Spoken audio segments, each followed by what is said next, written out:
Yep, excellent connection. Hi guys, welcome online. Welcome.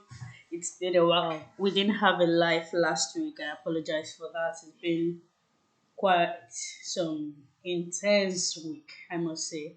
So, welcome online and apologies. I have cold, so that might reflect a bit in my voice. So, welcome online. And as the topic says, yeah, we're going to be discussing about how to paraphrase. So this is just a quick one here, and we're going to do it together. I don't want to just bring up any article and it will look like something I've seen before. So we're going to randomly select an article on Google Scholar together. Remember, I've shown you guys how to do that. If you haven't seen that video, make sure to check it out. It's on the channel.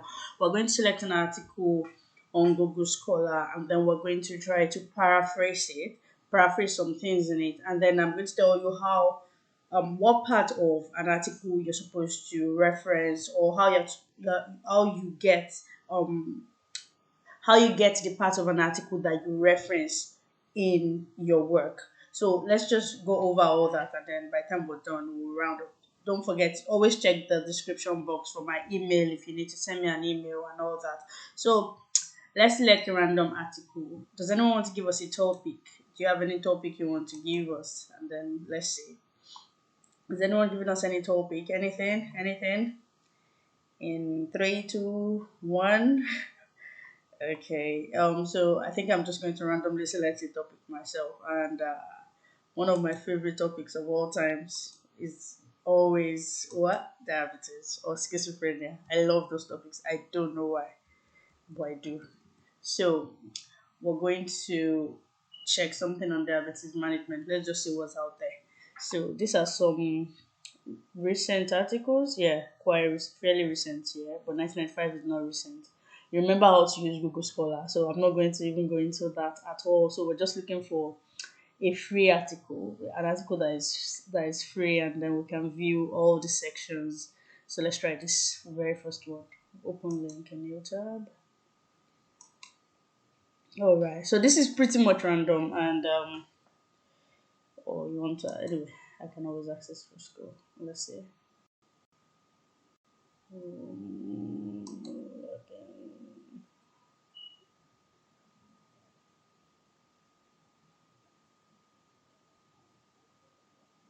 So let's see if we can get access to that. Yeah, so let's open it in PDF. That'll make it easier. All right. So if you're just joining us, we're trying to get an article that we're going to critique. Did I say critique? I'm so used to critiquing that we're going to paraphrase. Like we're going to pick some things from it to paraphrase, and just for you to get an understanding of how to paraphrase. So what I have decided to do is to like select one random article thereabout, and this is the article that's the the Almighty Oracle has chosen, or the article we decided on, right? So this is just a random article, and it says barriers to diabetes management, patient and provider factors.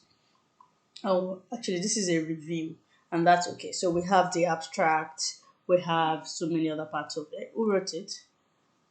So this is a United States of America essay. It was done in the US, and oh wow, it's a very good one actually. At least it's a very good one. So let's look at it. When you have a review like this, or when you have an article, a journal, or anything, a piece of article that is written by a researcher, if you want to reference it, what part of it do you get your points from? I know some people would randomly just read through the introduction and then say for example, now the way you have this is supposedly their introduction and it's really short. They just pick a section of this where my cursor is, like both identifying and understanding barriers to ensure adherence to diabetes standard care, blah blah blah, and you just pick that section, you paraphrase it, and you reference this particular person. Say Nam et al. 2000 and what is this? Nam et al. 2010. I mean, that's absolutely wrong. This is introduction. The introduction part is not where you pick what you use to reference from. I hope that makes sense. Say, for example, in this essay, this introduction section, they also, or the writers, got this introduction from another article. So what you're doing now is you're referencing what they have referenced. So that doesn't make sense. That's not good enough in research. So for you to get, if you want to reference this article now, and maybe for example you want to answer a question that says what are the barriers, what are the patient and provider barriers associated with diabetes management. Obviously, this study or this review can answer that question. But the only way for this review to answer that question is to check out their discussion section.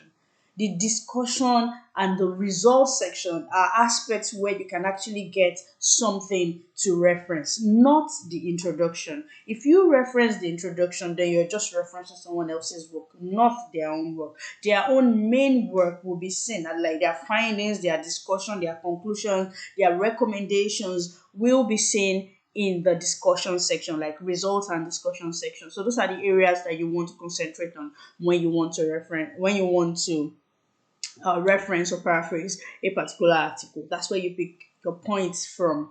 Now, it, what I was saying earlier about you're referencing what has been referenced before. Excuse me. Oh, cough, get out. Okay, so what that means is, oh my god, this cough doesn't want me to be great. Okay, dokie. All right. So that's possible, but that means when you're referencing, the reference would have to go like, if you make the point, you have to say, um, you write the first reference, that's the original reference, and say, A et al.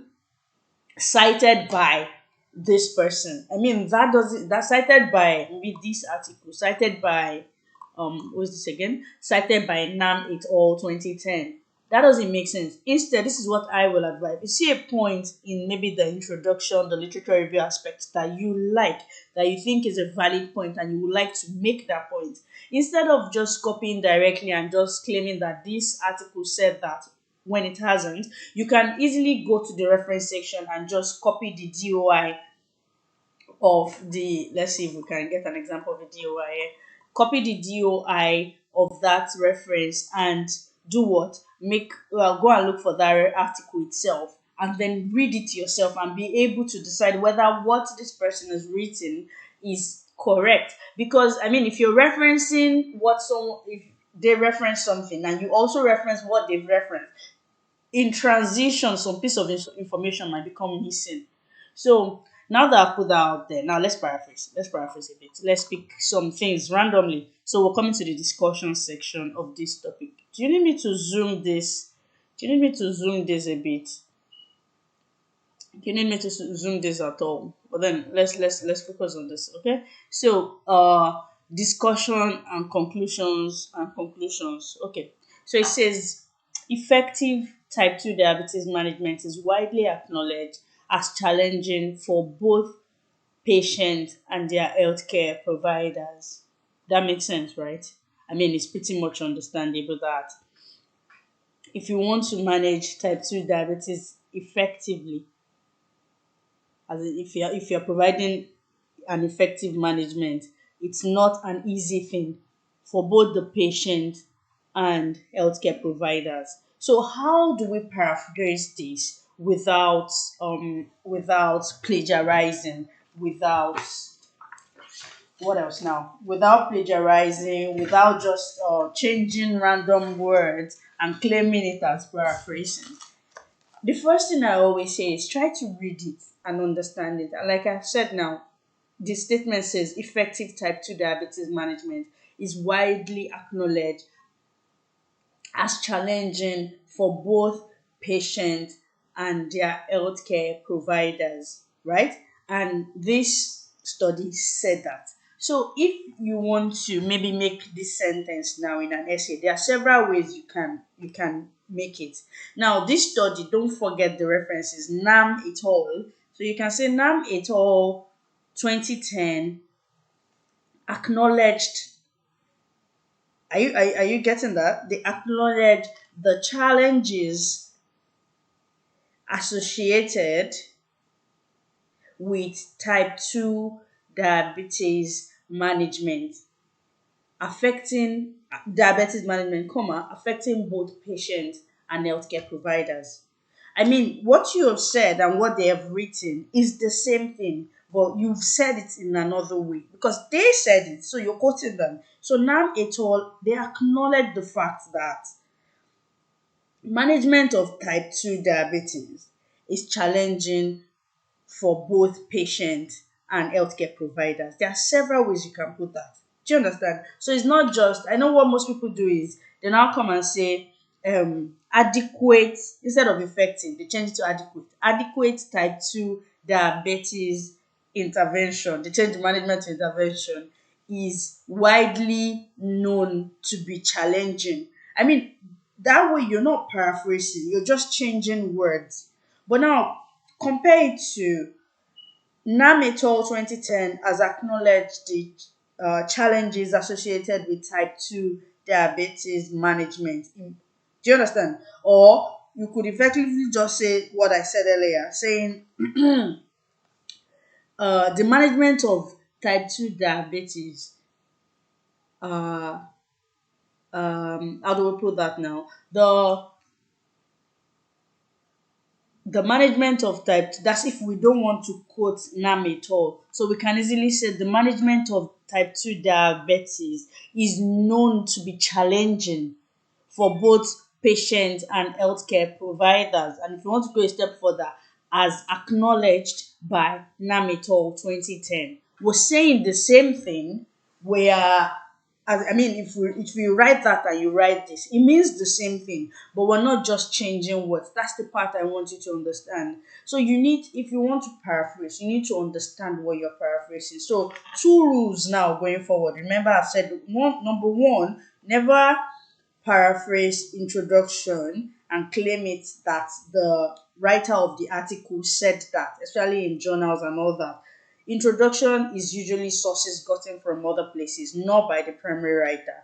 You can only get what the primary writer has deduced from the findings and discussion section. Number two, you need to read what you want to paraphrase effectively, understand it before you now change it. Now, it's not by changing of words, it's by writing the meaning. I mean, there's a thin line between paraphrasing and summarizing. It's so close, it's so thin and so close. Summarizing could be you just giving a brief, right? But I'm paraphrasing. They're like cousins. Let's put it that way. There's a thin line between them, but they are close. It's better to summarize and claim it as paraphrasing than to just change words and claim it as paraphrasing.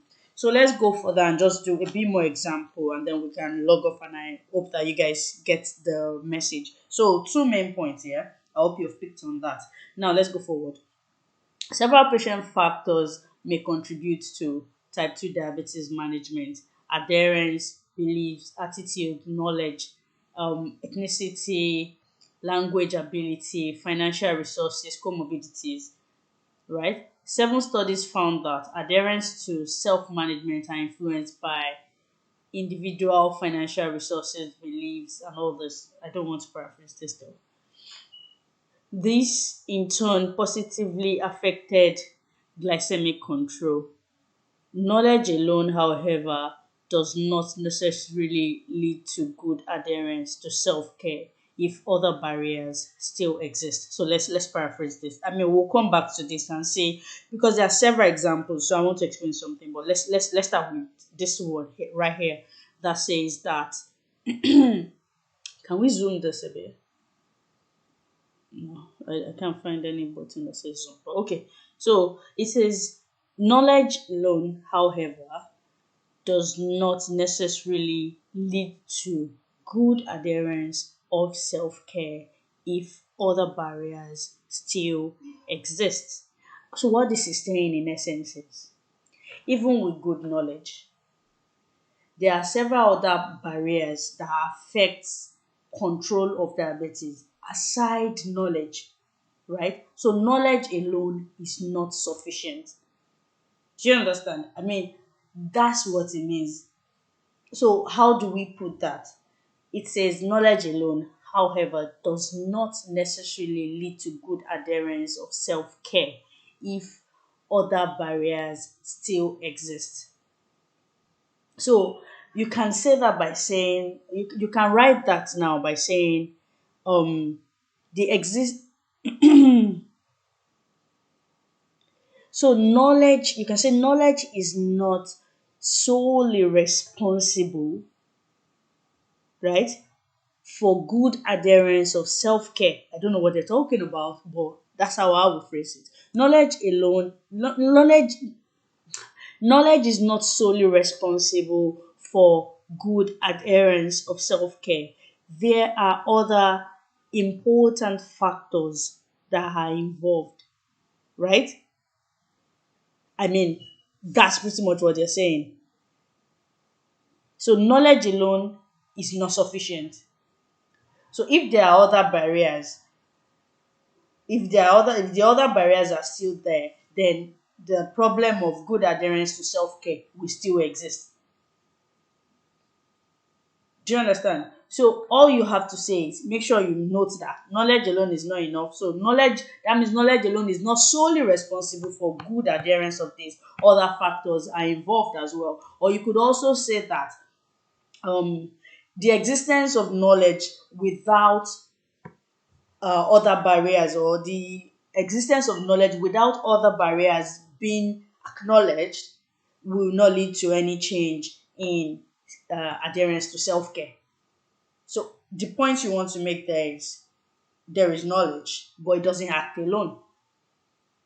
So that's basically what you want to say. So you have to rephrase it in that way. I mean, if you write it in such a way like that, there's no way that you plagiarize, and there's no way that Turnitin can pick anything from there, because you're writing it the way you understand it, rephrase it, and rewrite. So now that leads me to point number three.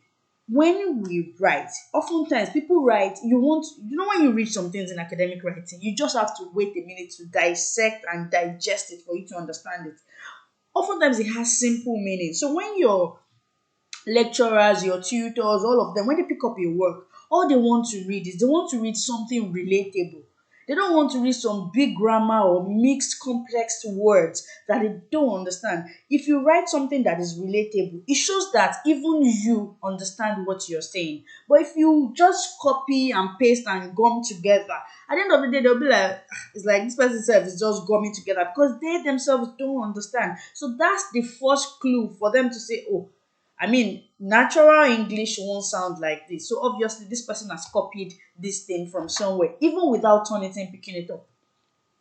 So that's why it's better to read, understand it, and then pass that message the way you have understood it. So here now, what I was saying earlier, so now we've concluded is that knowledge alone, so knowledge is not solely responsible for good self-adherence. There are other factors that, if not addressed, will act as a barrier. That's all this is saying. So we have addressed that part. So now here, where you have several examples like this, if you want to paraphrase something like this, what do you do? How do you do it? Several factors may contribute to type 2 diabetes management. So, this first part now, you can paraphrase that to say that there are several factors to consider in the management of type 2 diabetes, right? Or they say patient factors. So there are several patient factors to consider in the management of type 2 diabetes. Have you seen how I paraphrased that? Paraphrasing doesn't mean it has to be shorter. It just has to mean the same thing. And you have to say the same thing, but you should not copy word for word.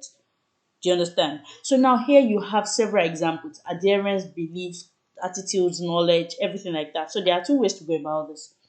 You can either copy this verbatim and put it in quotations, put it in double quotations, quote it, and probably put it in italics to show that, I mean, you're quoting verbatim. So that means but you have to put it in quotations to show that this is not from me. I'm copying directly from somewhere. Or another thing you can do is to get different meanings for these words. But for me, I think that would mean that the meaning of the words might get lost in translation. So I'd just probably copy Oftentimes I don't like copying examples because that would make it, I mean, it would add to the turnitin mark. So these examples are a lot, and if you cannot look for synonyms that mean exactly the same thing, then you probably have to copy verbatim. And if not, just look for another point so that you reduce the Turnitin score as much as possible. So that said, should we look for like two more examples or one more examples before we log off? What do you guys think? Before we log off, how many more examples should we look for? Guys, how many more examples? Okay, two more it is. Two more examples.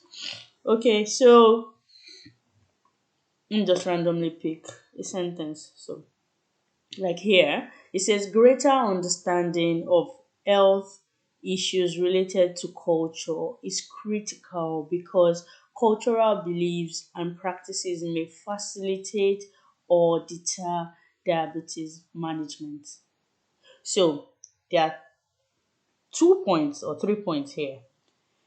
There's a need for greater understanding of uh, health issues related to culture, right? It is critical to understand it, as it may either facilitate diabetes management or it may deter it, which means it may hinder the management. So what does this mean? In my opinion, if I'm to paraphrase this 231, what I would say is culture is an important factor to consider, right?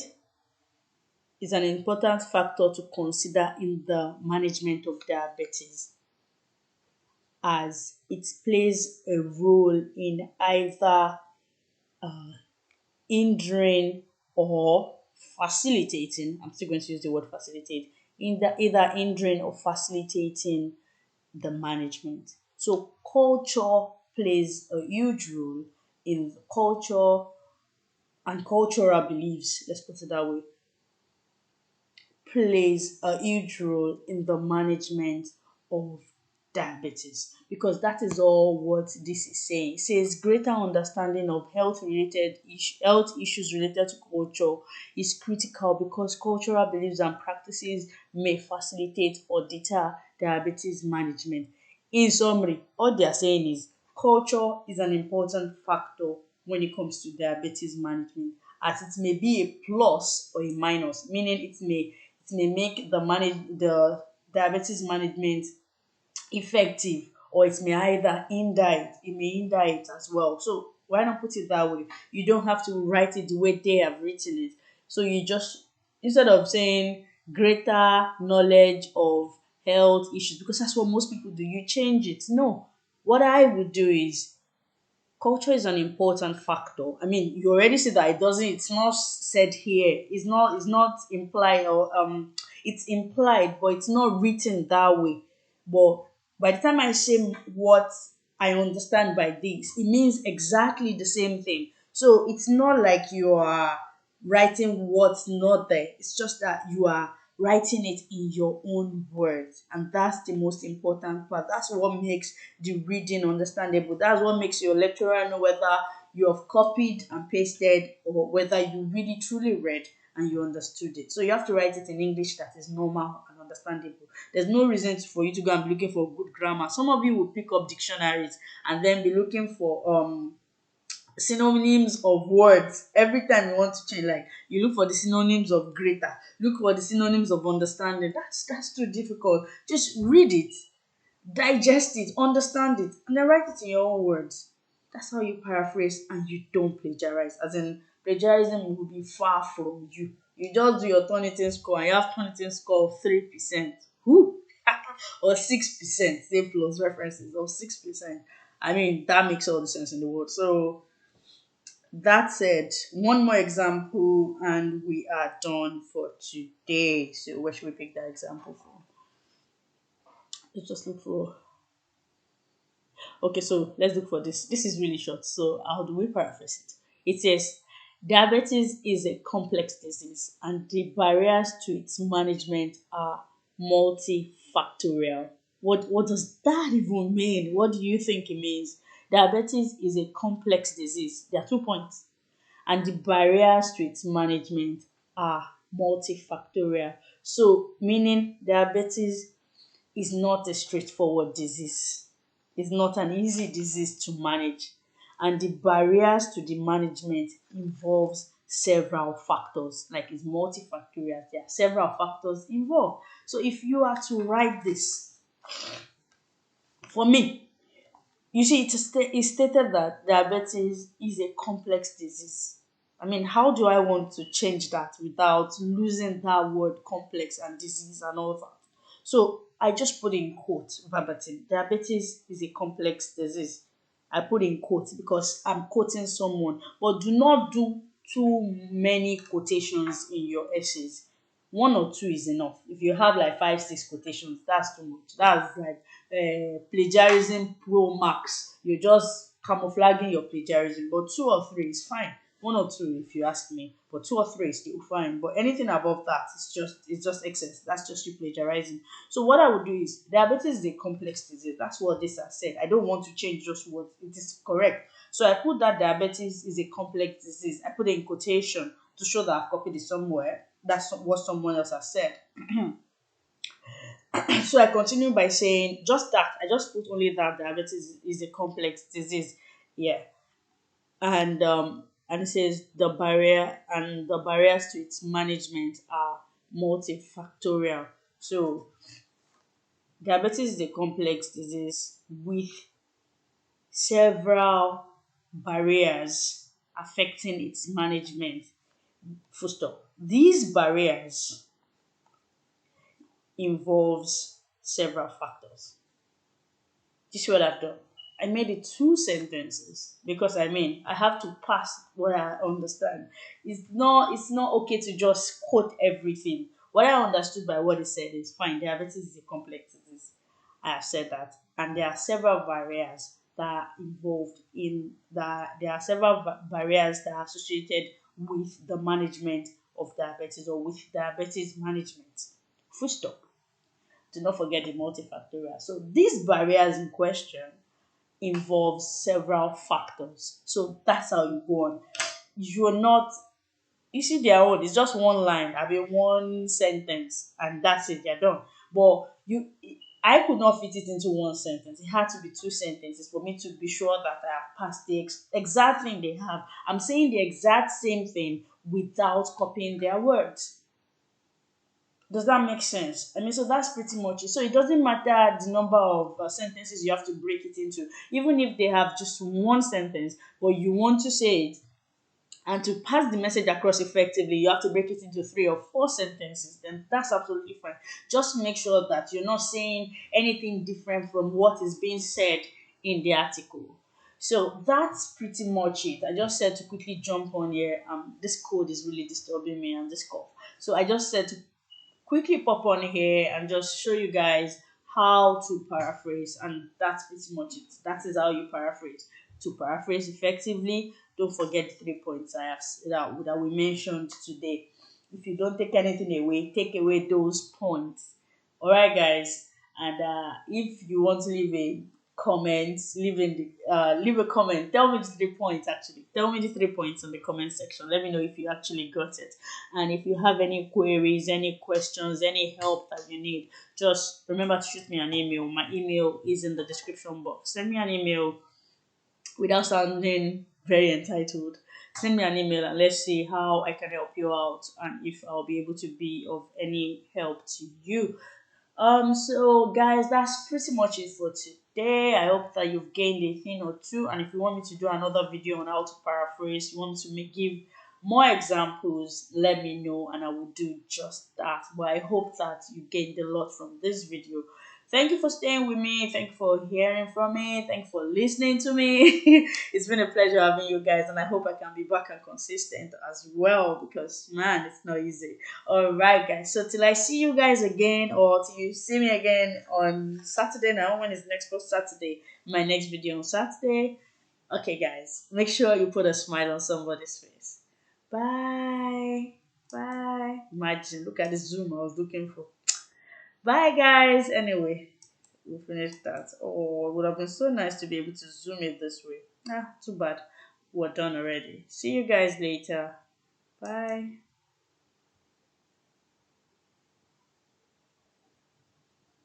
Oh, Gynecrook, I'll send you an article that I paraphrased. No problem, no problem. Send me an email. Thank you so much. Thank you so much for being here.